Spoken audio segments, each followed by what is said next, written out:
నమస్కారం BTV news కి స్వాగతం. ముందుగా ముఖ్యాంశాలు. సింహాచలం శ్రీ వరాహలక్ష్మి నరసింహస్వామి ఆలయంలో 300 రూపాయల టికెట్ కౌంటర్ వద్ద గోడ కూలి 7 మంది మృతి చెందిన వారి కుటుంబాలకు 25 లక్షల పరిహారం ప్రకటించిన సీఎం చంద్రబాబు. క్షతగాత్రులకి 3 లక్షల చొప్పున పరిహారం అందచేత. సింహాచలం ఘటన దురదృష్టకరమని డిప్యూటీ సీఎం పవన్ కళ్యాణ్ వెల్లడి. సింహాచలం దుర్ఘటనపై పవన్ కళ్యాణ్ దిగ్భ్రాంతి.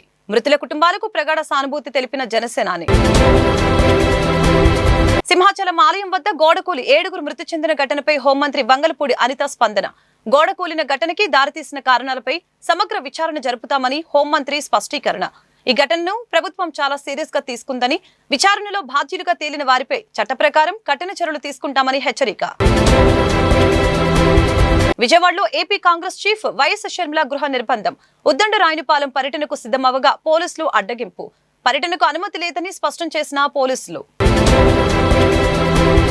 సింహాచలంలో శ్రీ వరాహలక్ష్మి నరసింహస్వామి క్షేత్రంలో గోడకూలి 7 భక్తులు మృతి చెందడంపై ముఖ్యమంత్రి చంద్రబాబు తీవ్ర దిగ్భ్రాంతి వ్యక్తం చేశారు.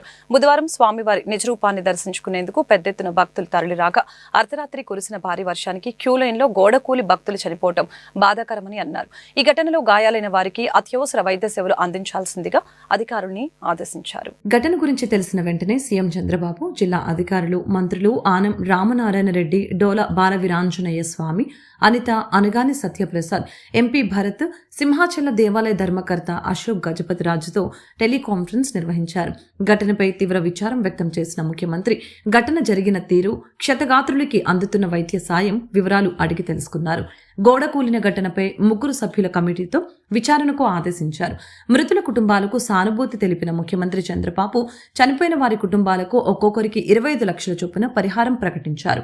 బాధిత కుటుంబ సభ్యులకు దేవాదాయ శాఖ పరిధిలోని ఆలయాల్లో అవుట్ సోర్సింగ్ విధానంలో ఉద్యోగ అవకాశాలు కల్పించాలని చెప్పారు.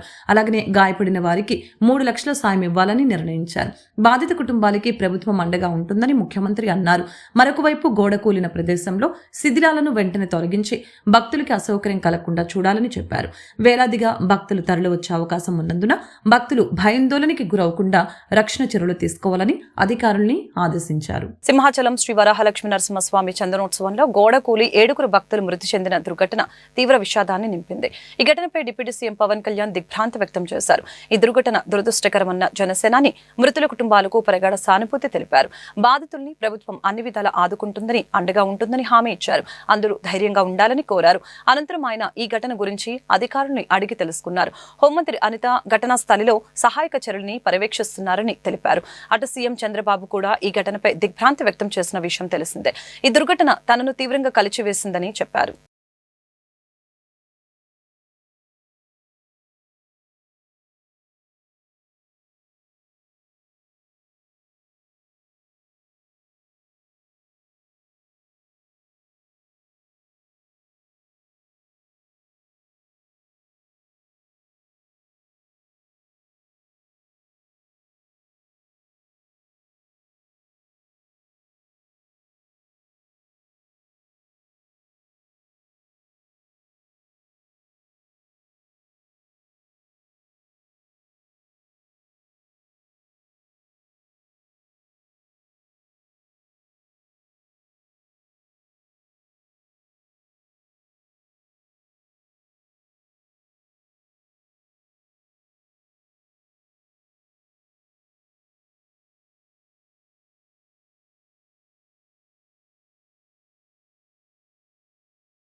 సింహాచలం ఆలయం వద్ద గోడకూలి 7 మృతి చెందిన ఘటనపై హోంమంత్రి వంగలపూడి అనిత స్పందించారు.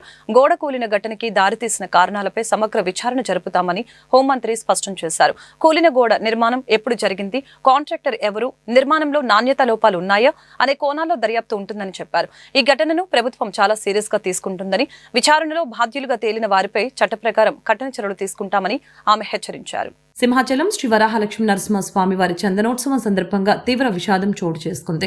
ఆలయ ప్రాంగణంలో గోడకూలిన దుర్ఘటనలో 7 భక్తులు ప్రాణాలు కోల్పోయారు. ఈ ఘటనపై రాష్ట్ర ప్రభుత్వం తీవ్రంగా స్పందించింది. హోంమంత్రి వంగలపూడి అనిత స్వయంగా సంఘటన స్థలానికి చేరుకొని సహాయక చర్యల్ని పర్యవేక్షించారు. సహాయక చర్యల్ని దగ్గరుండి పర్యవేక్షించిన అనంతరం ఆమె మీడియాతో మాట్లాడారు. ఈ దురదృష్టకరం సంఘటనలో 7 మరణించారని, వారిలో 4 పురుషులు, 3 మహిళలు ఉన్నారని ఆమె తెలిపారు. గాయపడిన వారికి మెరుగైన వైద్య చికిత్స అందించేందుకు అన్ని ఏర్పాట్లు చేసినట్లు తెలిపారు. చందనోత్సవానికి భక్తులు భారీ సంఖ్యలో వస్తారని ముందుగానే అంచనా వేసి అందుకు తగిన ఏర్పాట్లు చేశామని, తాను కూడా 2 రోజుల క్రితం ఏర్పాట్లను పరిశీలించానని అనిత చెప్పారు. ఇది ఊహించని ఘటన అని, గోడ కూలుతుందని ఎవరూ ఊహించలేదని అన్నారు. అర్ధరాత్రి వర్షం పడుతున్న సమయంలో మేం కూడా ఇక్కడే ఉన్నామని, దర్శనం చేసుకుని బయటకు వచ్చాక ప్రమాదం గురించి తెలిసిందని వెంటనే ఇక్కడికి చేరుకొని సహాయక చర్యలను పర్యవేక్షిస్తున్నామని, సహాయక చర్యల్లో ఎలాంటి జాప్యం జరగలేదు అని తెలిపారు. విజయవాడలో ఏపీ కాంగ్రెస్ చీఫ్ వైఎస్ షర్మిలాని పోలీసులు గృహ నిర్బంధం చేశారు. ఉద్దండరాయనిపాలెం పర్యటనకు సిద్ధమవగా ఆమెను పోలీసులు అడ్డగించారు. పర్యటనకు అనుమతి లేదని పోలీసులు స్పష్టం చేశారు. ఏపీ కాంగ్రెస్ చీఫ్ వైఎస్ షర్మిలను పోలీసులు గృహ నిర్బంధం చేశారు. విజయవాడలోని ఆమె నివాసం నుంచి బయటకు వెళ్లకుండా ఆమెను అడ్డుకున్నారు. దీంతో ఆమె ఇంటి వద్ద ఉద్రిక్త పరిస్థితులు నెలకొన్నాయి.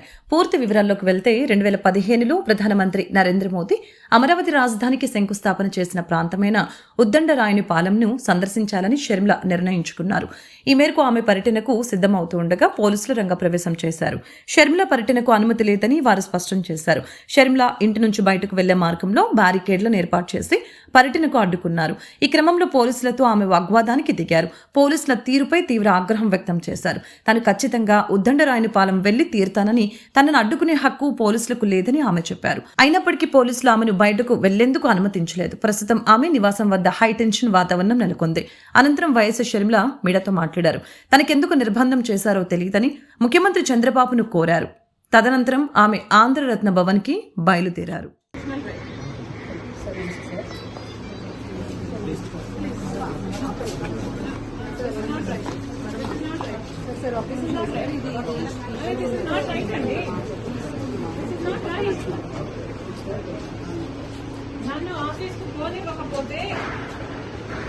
నన్ను పోనివ్వకపోతే నేను ఇక్కడే రోడ్డు మీద కూర్చొని నిరాహార దీక్ష చేస్తాను. మీకు ఎండలు ఎలా ఉన్నాయో తెలుసు. మంచినీళ్ళు కూడా ముట్టుకోను.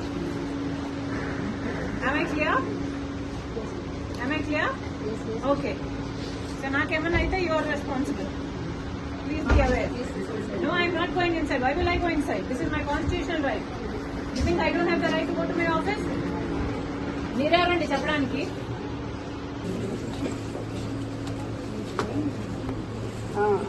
No. You are abusing me. You are abusing me. You don't have the right. నా మీద చేయేసే హక్కు కూడా మీకు లేదు. చేయండి, ఫస్ట్ చేయండి, చేయండి, చేయండి. నా మీద చేతులేసే హక్కు మీకు లేదు. చేయండి. Move. I can't breathe. Move. Move. Give me space. I can't breathe. You are suffocating me. Move. నా మీద చేయేసే హక్కు మీకు లేదు. చంద్రబాబు గారు, this is not right. This is not right. Andhra Pradesh లో ఒక మహిళ మీద, అది కూడా ఒక పార్టీ చీఫ్ మీద ఇంత అన్యాయం చేస్తున్నారంటే మీరు అసలు. మేడం ఆఫీస్ కి వర్క్ వెళ్తాంటే మేడం అక్కడి నుంచి లెట్ మీ గో. మీరు కోఆపరేట్ చేస్తాను. Okay, let me go to my office. మీరు ఆఫీస్ కి let me go to my office. Office కి ఓన్లీ ఆఫీస్ కి let me go to my office. Will you cooperate చేసి office కి వెళ్తాను. I have always cooperated with law and order. You will not find an instance where I did not. Okay madam. Job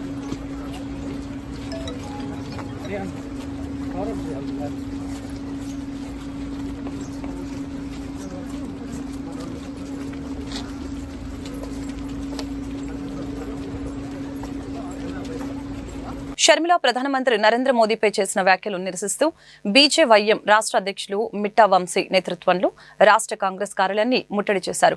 Congress నేతలకు BJYM కార్యకర్తలకి మధ్య ఘర్షణ, తీవ్ర ఉద్రిక్తత నెలకొంది. పోలీసులు జోక్యం చేసుకున్న ఇరు పక్షాల మధ్య బాహాబాహి కొనసాగింది. ఈ నేపథ్యంలో షర్మిలకు వ్యతిరేకంగా బీజేవైఎం నేతలు నినాదాలు చేశారు. ఈ సందర్భంగా బీజేవైఎం నేతను పోలీసులు అదుపులోకి తీసుకున్నారు.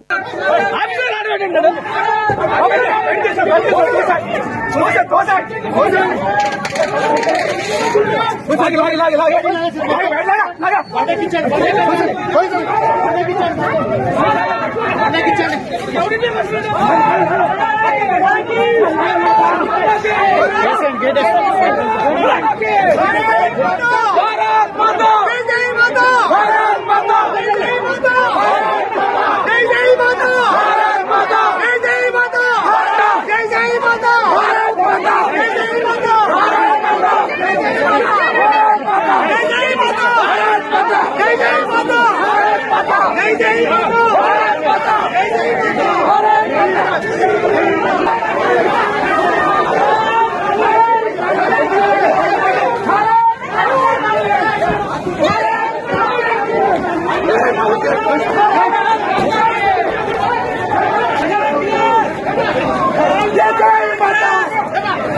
ఆంధ్రరత్న భవన్ వద్ద తీవ్ర ఉద్రిక్తత నెలకొంది. షర్మిలపై బీజేవైఎం కార్యకర్తలు గుడ్లతో దాడి చేయడంతో ఆమె నిరసన దీక్ష చేపట్టారు. తనను కూటమి ప్రభుత్వం ఇబ్బందులకి గురి చేస్తుందని ఆమె ఆవేదన వ్యక్తం చేశారు. ఆంధ్రరత్న భవన్ వద్ద తీవ్ర ఉద్రిక్తత నెలకొంది. కాంగ్రెస్ పార్టీ కార్యాలయంపై బీజేవైఎం కార్యకర్తలు గుడ్లతో దాడి చేయడంతో బీజేవైఎం కార్యకర్తలపై చర్యలు తీసుకోవాలని ఆంధ్రరత్న భవన్ గేట్ వద్ద పోలీసులతో ఏపీసీసీ చీఫ్ షర్మిల వాగ్వాదం చేశారు. ఈ నేపథ్యంలో షర్మిల ఆంధ్రరత్న గేట్ ముందు నిరసన దీక్షకు దిగారు. తనకు న్యాయం చేయాలని ఆమె ప్రభుత్వానికి విజ్ఞప్తి చేశారు. అంతకుముందు ఆమె ఆంధ్రరత్న భవనంలో విలేకరులతో మాట్లాడారు. చెల్లిపెల్లి మళ్లీ మెల్లి అన్నట్లుగా అమరావతికి మోడీ శంకుస్థాపన అని ఎద్దేవా చేశారు.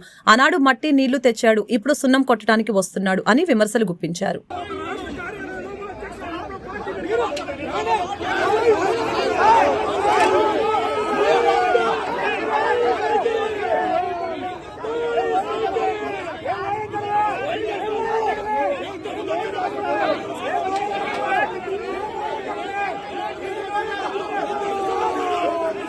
మాజీ మంత్రి టీడీపీ సీనియర్ నేత దేవినేని ఉమామహేశ్వరరావు కుమారుడి వివాహ వేడుకకు విద్యా ఐటీ శాఖల మంత్రి నారా లోకేష్ హాజరయ్యారు. కృష్ణా జిల్లా కంకిపాడులోని ఆయానా కన్వెన్షన్ లో జరిగిన ఈ వివాహ మహోత్సవ వేడుకకు తెలంగాణ ముఖ్యమంత్రి రేవంత్ రెడ్డి కూడా హాజరయ్యారు. రేవంత్ రెడ్డి రాకను పురస్కరించుకుని మంత్రి లోకేష్ ఇతర టీడీపీ ప్రజాప్రతినిధులు పుష్పగుచ్చం అందజేసి ఆయనకు స్వాగతం పలికారు. అనంతరం ముఖ్యమంత్రి రేవంత్ రెడ్డితో కలిసి మంత్రి నారా లోకేష్ నూతన వధూవరులు నిహార్ శ్రీసాయి నర్మదలను ఆశీర్వదించి శుభాకాంక్షలు తెలిపారు.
ఆంధ్రప్రదేశ్ రాష్ట్ర ఏకైక రాజధాని అమరావతిలో వివిధ అభివృద్ధి పనులకి శంకుస్థాపన చేయడానికి మే 2వ తేదీన అమరావతికి వస్తున్న ప్రధానమంత్రి నరేంద్ర మోదీకి అందరూ ఘన స్వాగతం పలకాలని తూర్పు నియోజకవర్గ ఎమ్మెల్యే గద్దె రామ్మోహన్ అన్నారు. ముఖ్యమంత్రి నారా చంద్రబాబు నాయుడు తనకున్న పాలనా అనుభవం, సమర్థతతో అమరావతిని ప్రపంచ స్థాయిలో నిలబడేలా తీర్చిదిద్దుతారని ఎమ్మెల్యే స్పష్టం చేశారు. విజయవాడ తూర్పు నియోజకవర్గంలోని 3వ డివిజన్ కనకదుర్గ నగర్ పార్క్ ఏరియాలో ప్రజా సమస్యలపై శాసనసభ్యులు గద్దె రామ్మోహన్ పర్యటించారు.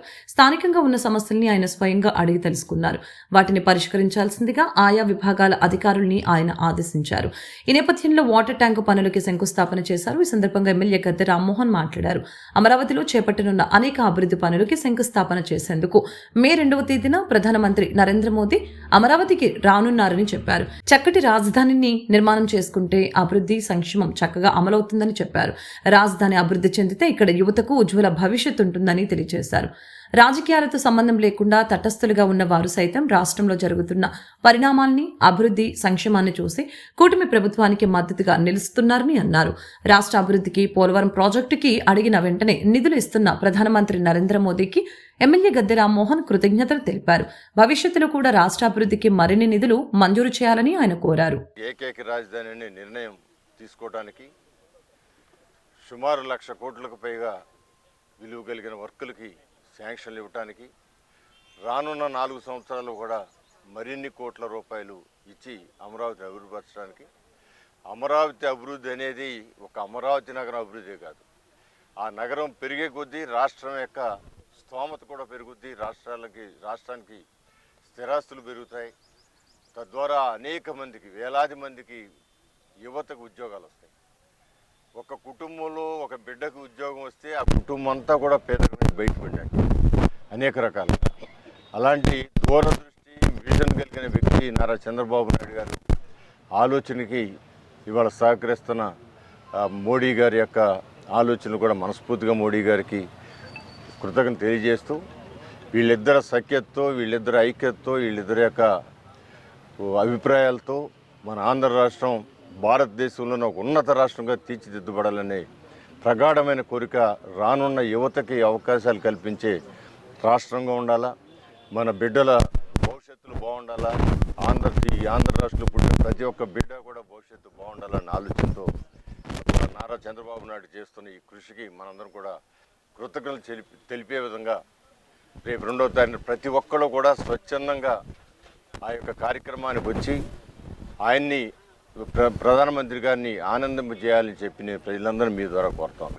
ఈ 3 కోట్లతో ఈ వాటర్ ట్యాంక్ కూడా ఈరోజు ఎమ్మెల్యే గారి చేతుల మీదుగా భూమి పూజ జరిగింది. ఇది ఎప్పటి నుంచో కోరిక. ఆ కోరిక మరి ఎమ్మెల్యే గారు ఇవాళ భూమి పూజ చేయడం వల్ల ఆ కోరిక నెరవేరింది. మరి దీన్ని అతి త్వరలోనే కంప్లీట్ చేసి ఈ ప్రాంత వాసులకు అందరికి కూడా ఈ పక్కన కాలనీలన్నీ కూడా మనకి పక్కన గణేష్ నగర్, కామరేజ్ నగర్, కరెన్సీ నగర్, రామచంద్ర నగర్, నాగార్జున ఇవన్నీ కూడా ఈ ప్రాంతంలో కాలనీలు. అటు నాగార్జునలో ఉన్న ట్యాంక్తో పాటు ఇది కూడా టు బి డెవలప్డ్ ఏరియా కాబట్టి రాబోయే రోజులకి ఇబ్బంది లేకుండా 30 సంవత్సరాలు, సుమారుగా 34 సంవత్సరాల విజన్ దృష్టిలో పెట్టుకుని ఈ ట్యాంక్ ఏర్పాటు చేస్తున్నందుకు మరి వాళ్ళ ఎమ్మెల్యే గారు చేతుల భూమి పూజ జరిగినందుకు వారికి మా అందరి తరఫున అన్ని కాలనీల తరఫున ఎమ్మెల్యే గారికి అభినందనలు తెలియజేస్తామన్నాము. అలాగే ఎమ్మెల్యేగా ఎలక్ట్ అయిన గత 10 నెలల నుంచి కూడా వివిధ కార్యక్రమాల్లో పార్టిసిపేట్ చేస్తూ అన్ని కాలనీలు విజిట్ చేస్తూ ప్రతి కాలనీ ఈ 3వ డివిజన్కి సంబంధించి పర్టికులర్గా సుమారుగా 5 కోట్ల వర్కులు రోడ్లు వేయించడం జరిగింది. ఒక 70-80 లక్షల రూపాయలు ఈ పార్కుల డెవలప్మెంట్ కూడా అభివృద్ధి కూడా చేయడం కూడా జరిగింది. అలాగే ఈ వాటర్ ట్యాంక్ కూడా జరుగుతూ ఉంది కాబట్టి మరి రాబోయే రోజుల్లో ఇంకా ఎమ్మెల్యే గారు ఈ డివిజన్ని అడాప్ట్ చేసుకున్నారు ఆయన. అలాగే ముఖ్యంగా అన్నిటికంటే most important Mahanadu road side డ్రైన్లు, అలాగే ఈ పంటకాలం డ్రైను, గుంటతిప్ప డ్రైను, మరి విజయవాడ నుంచి ఎయిర్పోర్ట్కి వెళ్ళడానికి ఆటోనగర్కి ఇబ్బంది లేకుండా ఉండే విధంగా మరి మన ఆటోనగర్ రోడ్డు కానివ్వండి, బల్లెవర్ రోడ్డు కానివ్వండి, వేరే రోడ్లు కానివ్వండి అన్నీ కూడా అభివృద్ధి చేస్తున్నారు. ముఖ్యంగా వారికి సంబంధం లేకపోయినా కూడా శక్తి కళ్యాణ్ మండపంలో సుమారుగా 4 కోట్లతో ఆ రోడ్డు మరి ఎమ్మెల్యే గారే ఒట్టుబట్టి సిఆర్డీఏ కమిషనర్ గారిని ఒప్పించి ఆ రోడ్డు శాంక్షన్ చేయించారు. అది ఓపెన్ కూడా అయ్యి చాలా బ్రహ్మాండంగా అందరూ కూడా పబ్లిక్కి చాలా హ్యాపీగా ఉన్నారు. కాబట్టి గత 10 నెలల నుంచి ఎలా చేశారో రాబోయే రోజుల్లో కూడా ఇంకా ఎమ్మెల్యే గారు ఈ ప్రాంతాలని మన ఒక్క డివిజనే కాకుండా అన్ని డివిజన్లు కూడా అభివృద్ధి చేయడానికి మరి భగవంతుడు ఆయన శక్తి ప్రసాదించి మనందరూ కూడా మేలు చేయాలని చెప్పి. వేసవిలో ప్రజల దాహార్తి తీర్చే విధంగా ప్రతి సంవత్సరం లాగానే ఈ సంవత్సరం కూడా హ్యూమన్ రైట్స్ ఆధ్వర్యంలో మజ్జిగ పంపిణీ కార్యక్రమం నిర్వహిస్తున్నామని national human rights council state coordinator Rupnath తెలిపారు. హ్యూమన్ రైట్స్ ఆధ్వర్యంలో అనేక సేవా కార్యక్రమాలు నిర్వహిస్తున్నామని, రానున్న కాలంలో హ్యూమన్ రైట్స్ ఆధ్వర్యంలో మరిన్ని సేవా కార్యక్రమాలు నిర్వహిస్తామని ఆయన తెలిపారు. నగరంలోని బీఆర్టీఎస్ రోడ్లో హ్యూమన్ రైట్స్ ఆధ్వర్యంలో వేసవిలో ప్రజల దాహార్తిని తీర్చే విధంగా మజ్జిగ పంపిణీ కార్యక్రమం నిర్వహించారు. సుమారు 10,000 మంది బాటచారులకి మజ్జిగ పంపిణీ చేశారు. ఈ సందర్భంగా national human rights council state coordinator Rupnath మాట్లాడారు. ప్రతి సంవత్సరం లాగానే ఈ సంవత్సరం కూడా హ్యూమన్ రైట్స్ ఆధ్వర్యంలో వేసవిలో ప్రజల దాహార్తి తీర్చే విధంగా మజ్జిగ పంపిణీ కార్యక్రమం నిర్వహించామని, గత 4 సంవత్సరాలుగా నేషనల్ హ్యూమన్ రైట్స్ ఆధ్వర్యంలో అనేక సేవా కార్యక్రమాలు నిర్వహిస్తున్నామని చెప్పారు. నేషనల్ హ్యూమన్ రైట్స్ జాతీయ చైర్మన్ సంపత్ కుమార్ ఆదేశాల మేరకు మజ్జిగ పంపిణీతో పాటు అనేక సేవా కార్యక్రమాలు నిర్వహిస్తున్నట్లు తెలియజేశారు. నేషనల్ హ్యూమన్ రైట్స్ జాతీయ వైస్ చైర్మన్ కృష్ణ కిషోర్ ఆధ్వర్యంలో విజయవాడ నగరంలో మెడికల్ క్యాంప్స్ తదితర సేవలను తమ సంస్థ ద్వారా అందిస్తూ సేవా కార్యక్రమాలలో భాగమవుతున్నామని పేర్కొన్నారు. రానున్న కాలంలో హ్యూమన్ రైట్స్ ఆధ్వర్యంలో మరిన్ని సేవా కార్యక్రమాలు నిర్వహిస్తామని చెప్పారు. ఇది మానవ హక్కుల సంఘం తరపునండి ప్రతి సమ్మర్కి ఇలా మజ్జిగ పంపిణీ చేస్తూ ఉంటాము. హ్యూమన్ రైట్స్ దీని తాలూకా అందరికీ సేవా కార్యక్రమం. ఎన్ని సంవత్సరాల నుంచి చేస్తున్నారు? ఇది వచ్చి 3-4 సంవత్సరాల నుంచి చేస్తున్నామండి. ఈరోజు ఎంతమంది వరకు ఇచ్చారు?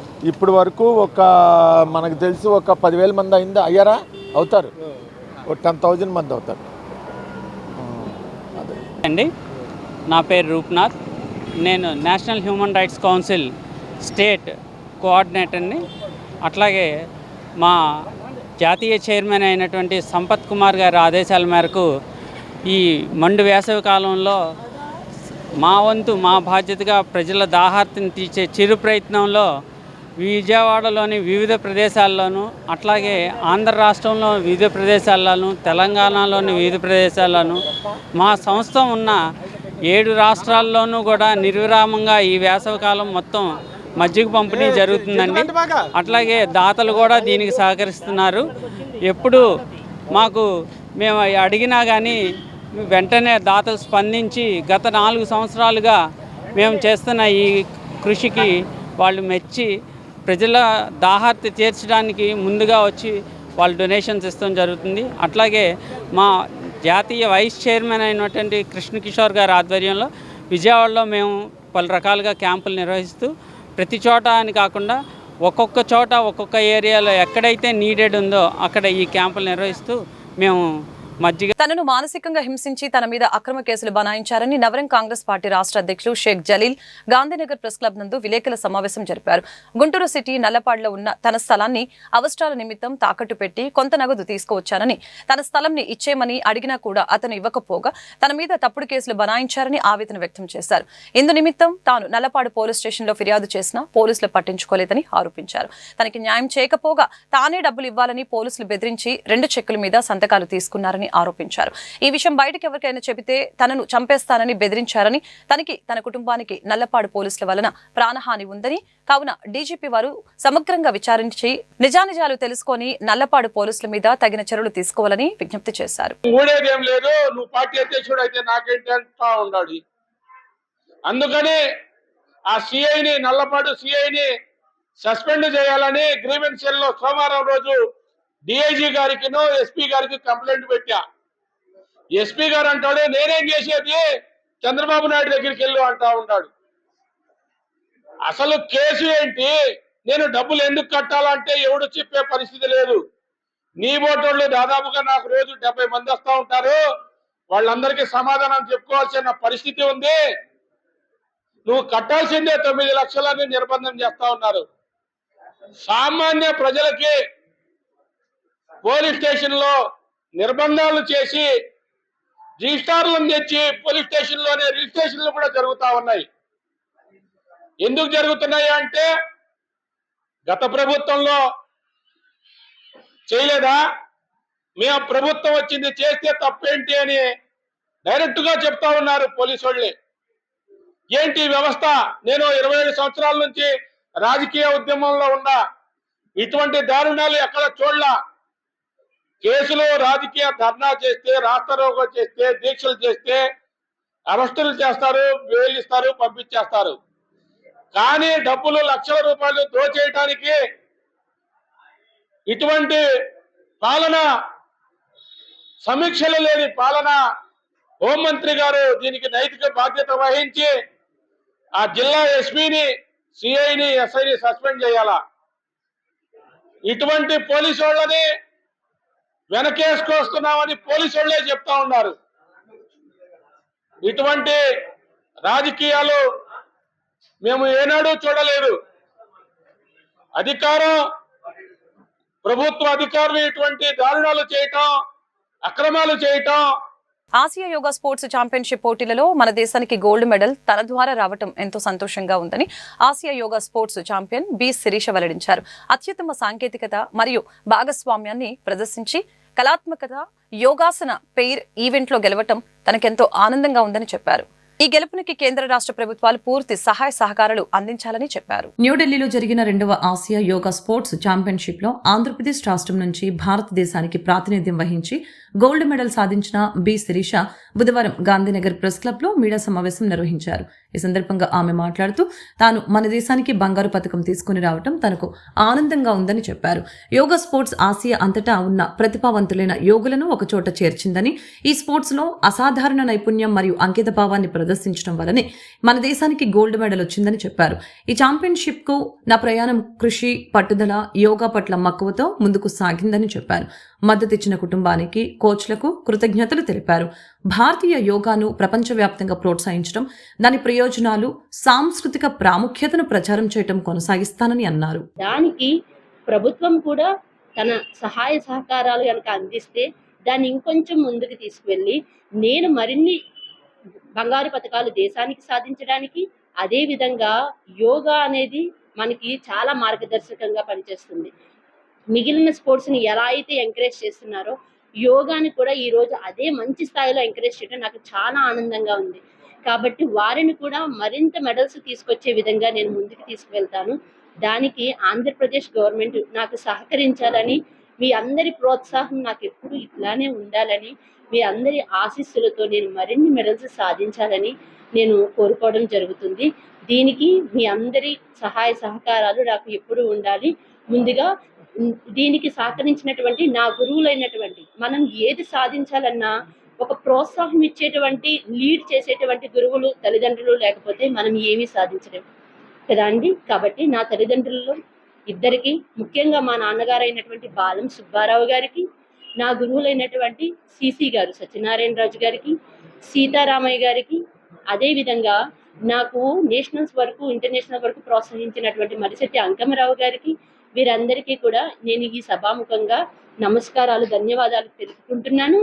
అదేవిధంగా యోగాసన భారత్లో నన్ను ఎంకరేజ్ చేసినటువంటి జయదీప్ ఆర్య గారికి, రాధిక మేడం గారికి, మిగిలిన వాళ్ళందరికీ కూడా నన్ను. వార్తలు ముగించే ముందు ముఖ్యాంశాలు మరొకసారి. సింహాచలం శ్రీ వరాహలక్ష్మి నరసింహస్వామి ఆలయంలో 300 రూపాయల టికెట్ కౌంటర్ వద్ద గోడ కూలి 7 మంది మృతి చెందిన వారి కుటుంబాలకు 25 లక్షల పరిహారం ప్రకటించిన సీఎం చంద్రబాబు. క్షతగాత్రులకి 3 లక్షల చొప్పున పరిహారం అందచేత. సింహాచలం ఘటన దురదృష్టకరమని డిప్యూటీ సీఎం పవన్ కళ్యాణ్ వెల్లడి. సింహాచలం దుర్ఘటనపై పవన్ కళ్యాణ్ దిగ్భ్రాంతి. మృతుల కుటుంబాలకు ప్రగాఢ సానుభూతి తెలిపిన జనసేనాని. సింహాచలం ఆలయం వద్ద గోడకూలి 7 మృతి చెందిన ఘటనపై హోంమంత్రి వంగలపూడి అనిత స్పందన. గోడకూలిన ఘటనకి దారితీసిన కారణాలపై సమగ్ర విచారణ జరుపుతామని హోంమంత్రి స్పష్టీకరణ. ఈ ఘటనను ప్రభుత్వం చాలా సీరియస్ గా తీసుకుందని, విచారణలో బాధ్యులుగా తేలిన వారిపై చట్ట ప్రకారం కఠిన చర్యలు తీసుకుంటామని హెచ్చరిక. విజయవాడలో AP Congress chief YS Sharmila గృహ నిర్బంధం. ఉద్దండ రాయనిపాలెం పర్యటనకు సిద్ధమవగా పోలీసులు అడ్డగింపు. పర్యటనకు అనుమతి లేదని స్పష్టం చేసిన పోలీసులు. ఈ వార్తలు ఇంతటితో సమాప్తం. మరొక బులెటిన్లో మళ్ళీ కలుద్దాం. నమస్కారం.